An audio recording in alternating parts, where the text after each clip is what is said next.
Hi kids and friends, welcome to my channel My Life My Experience. Today I'll talk to you about the 5 points program for vanishing the differences between boys and girls. Friends, मेरी एक दिली तमन्ना है बहुत time से, जब मैं इतने differences देखती हूँ सोसाइटी में बॉयज़ एंड गर्ल्स के बीच में, तो मुझे बहुत गहरा दुख होता है और मैं सोचती हूँ मेरे को इस सोसाइटी में कुछ ये डिफरेंसेस जो है कम करके जाने हैं। तो मैंने बहुत इसके बारे में सोचा, अपनी लाइफ को उससे भी बात की। गुरु नानक देव जी ने 550 इयर्स बैक इक्वल स्टेटस दिया था, सोक्यो मंदा के जिस जब में राजा। तो आज की डेट में भी इतने डिफरेंसेस हैं, तो मैंने इसके बारे में 5 पॉइंट्स लिखे हैं। I hope you will like it and हर लड़की और हर मदर जो है इनके ऊपर यदि इम्प्लीमेंट करेगी तो आई थिंक बिल्कुल वैनिश हो जाएगा थोड़े साल बाद जो इतना डिफरेंस है। तो स्टार्ट करते हैं। फर्स्ट वन इज जो मदर्स को चाहिए कि लड़कियों को स्टार्टिंग से ही ट्रेनिंग दे करियर ओरिएंटेड के। जिस तरह से वो बॉयज के लिए वो देखते हैं लड़का बड़ा होकर क्या करेगा, कौन से करियर पे जाएगा, क्या करेगा, कैसे उसका क्या पैशन है, इसी तरह से लड़कियों के लिए उसका पैशन पहले देखे, फिर उसको किस लाइन पे जाना है वो मदर्स का काम है स्टार्टिंग में उसको सिलेक्ट करना और उसका देख के और उसको करियर ओरिएंटेशन शुरू से ही दे और बड़े होके उसको ये समझाए कि किसी भी तरह से अपनी आइडेंटिटी कभी भी ख़त्म नहीं करेगी और करियर हमेशा उसके लिए फर्स्ट उसमें रहना चाहिए। तो करियर ओरिएंटेशंस और अपनी पहचान ना ख़त्म करना, यही फर्स्ट पॉइंट है। और ये मदर्स को तो शुरू में इम्प्लीमेंट करना ही चाहिए और जब गर्ल्स बड़ी हो जाती है तो उनको ये इम्प्लीमेंट करना मस्ट है। अब आते हैं सेकंड पॉइंट पे। मेरा जो सेकंड पॉइंट है वो है कि जुल्म करना और जुल्म सहना दोनों ही इक्वल है। तो ये जो व्हाट्सएप में भी मैसेजेस आते हैं, फेसबुक में भी मैसेजेस आते हैं कि लड़की बेचारी जुल्म सह कर अपने बच्चों को पालती है, तो जुल्म सहना इज नॉट गुड। जुल्म सहने के लिए ऐसे ना करके ऐसे करना चाहिए। जुल्म सहना इज वेरी बैड, क्योंकि इससे एक तो तुम्हें तो यहाँ तो डिप्रेशन भी होता है, कई बीमारियां भी लगती है, तो तुम्हारी खराब होती है। जो तुम्हें बॉडी मिली है इसका आपने बहुत ध्यान रखना है। हमारी गुरबानी में भी लिखा है, हरमंदर ये शरीर है ज्ञान अंजन प्रगट हो, कि इस शरीर को जो है बहुत ही ध्यान से रखना कि ये शरीर होगा तो तुम्हें आगे तुम कुछ कर पाओगे, आगे तुम्हें कुछ ज्ञान मिलेगा या कुछ। शरीर ही नहीं होगा, ये मनुष्य जीवन जो है बहुत मुश्किल से मिलता है और जो मिला है तो इसको एंजॉय करो, इसको कैसे जीना है ये सीखो, ना कि आपने सह कर अपनी बॉडी खराब करनी है। दूसरा, तुम्हारी जो कमिंग जनरेशन है वो भी देख रही है कि ये तो जुल्म सहना, वो भी उनके भी दिमाग में आता है ये तो नॉर्मल है जुल्म सहना, लड़कियां तो बेचारी जुल्म सहती रहती है तो नॉर्मल है।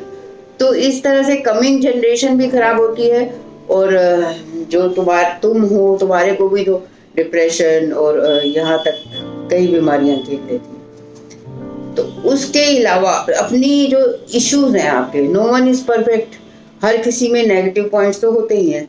तो अपने इश्यूज जो भी हैं आपको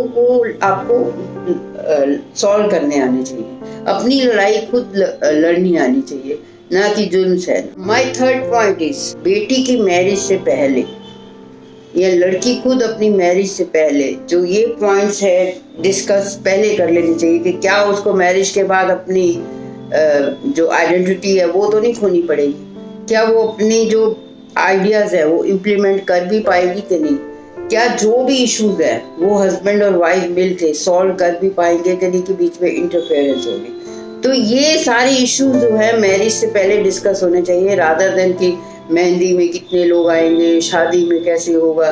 तो ये चीज़ों से ज़्यादा इम्पोर्टेंट, क्योंकि आपने पूरी लाइफ उसके बाद वहाँ पे बितानी है, तो ये इश्यूज जो है ये पहले डिस्कस होने चाहिए, ना कि जब आपकी शादी हो जाती है उसके बाद पता चले कि ये प्रॉब्लम्स आ गई। तो ये इश्यूज जो बहुत ज़रूरी है पहले सॉल्व करने। So this is the third point. My fourth point is कि मैरिजेज में लोग लड़कियों का बहुत खर्चा कराते हैं, लाइक डाउरी लेना, पूरी शादी में खर्चा करो जी, लड़की वालों का फर्ज है। तो कोई फर्ज नहीं होता, लड़की और लड़के दोनों की मैरिज हो रही है, दोनों को हाफ एक्सपेंसेस करने चाहिए, जितना भी सपोज करना है। तो ये जो चीज है ये खत्म करनी चाहिए कि डाउरी लेना या लड़की वालों का खर्चा कराना, ये बिल्कुल खत्म होना चाहिए, ताकि जो लोगों के दिमाग में होता है कि लड़की आएगी बहुत सारा दहेज लाएगी या बहुत एक्सपेंस करेगी, बहुत सारे लोगों को बुला लो क्योंकि खर्च तो लड़की वालों का, ये जो चीजें खत्म करनी चाहिए कि दोनों का हाफ एक्सपेंसेस है वो करना चाहिए, क्योंकि मैरिज तो दोनों की हो रही है। तो ये इम्प्लीमेंट करना हमारे ही हाथ में होता है, लड़की की मदर्स, लड़की के पेरेंट्स के हाथ में होता है, लड़की के हाथ में होता है और लड़के वालों के हाथ में होता है। तो ये वाला इम्प्लीमेंटेशन बहुत ही जरूरी है। और my fifth and final point is कि बहुत डिस्कस करके, सपोज आपकी बेटी की शादी हो गई है, बेटी आपकी मैरिड है या बेटी खुद किसी भी तरह से अपने इश्यूज नहीं सॉल्व कर पा रही, मीन्स उनका नेचर बिल्कुल डिफरेंट है, उनके आइडियाज बिल्कुल डिफरेंट है, नहीं वो उन्होंने शादी से पहले उन्होंने डिफरेंट चीजें कही थी, बाद वो डिफरेंट हो गए, या कुछ भी है, इश्यूज नहीं सॉल्व कर पा रहे, तो इसके बजाय कि डिप्रेशन हो जाए या बीमारियां आ जाए या सुसाइडल इफेक्ट हो या सह कर जीना पड़े, तो इससे बेटर है रीसेटलमेंट प्रोग्राम। तो रीसेटलमेंट प्रोग्राम जो है लड़की के पेरेंट्स को भी एक्सेप्ट होना चाहिए, सबको एक्सेप्ट होना चाहिए, इसमें कोई घबराहट नहीं होनी चाहिए। कई बहुत केसेस में होता है single is better than this life, के आप लोग सह कर जी रहे हो, गलत करके जी रहे हो, तो ये सिंगल होना इस उस केस में फॉर बेटर। तो और किसी भी तरह से यदि आप सपोज कंपैटिबल मैच नहीं मिल रहा, आपका अनकंपैटिबल मैच मिल रहा है, तो किसी भी तरह से अनकंपैटिबल पे कंप्रोमाइज नहीं करना चाहिए, क्योंकि पूरी लाइफ बितानी है, उससे बेटर है कि सिंगल रहना इज बेटर। तो कभी भी इस चीज में जल्दी नहीं करनी चाहिए। और आई थिंक ये 5 पॉइंट यदि इम्प्लीमेंट करे हमारी सोसाइटी, तो मेरे ख्याल कभी भी जो डिफरेंसेस, जो इतने ज्यादा डिफरेंसेस है गर्ल्स एंड बॉयज में, ये सब खत्म हो जाएंगे यदि आप लोग ये 5 चीजें इम्प्लीमेंट करते हो। ये मेरा दावा है और आई थिंक मैं होप करती हूँ कि सारे लोग इसको इम्प्लीमेंट करेंगे। और मुझे बहुत ही खुशी होती है जब कहीं पे भी जहाँ पे लड़की की रिस्पेक्ट होती है, लड़की को बहुत अच्छा मतलब उसको अपने आइडियाज इम्प्लीमेंट किए जाने देते हैं, तो ये मुझे बहुत ज़्यादा खुशी होती है। और ऐसा ही समाज हो जाए तो हमारे लिए बहुत ही अच्छी बात है। Thank you very much for watching.